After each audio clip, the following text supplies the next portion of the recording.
ગરુડ પુરાણમાં લખેલું છે 5 રીતના જેનું મૃત્યુ થાય એની મુક્તિ નથી થતી, એની પાછળ કમ્પલસરી ભાગવતની સપ્તાહ કરવી પડે.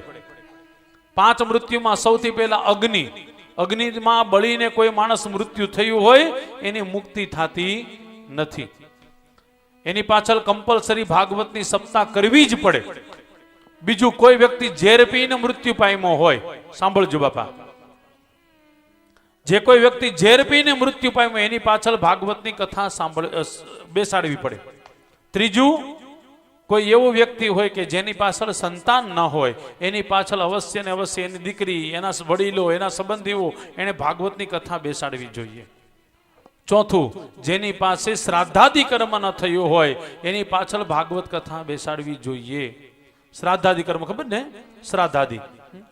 અને પાંચમું, જેને શ્રાપ થયો હોય, હવે પરીક્ષિતને શ્રાપ પણ થયો હતો અને બીજું સર્પદંશ પણ થયો, એટલે એની મુક્તિ થાય જ નહીં, પણ છતાં મુક્તિ શું કામે થઈ?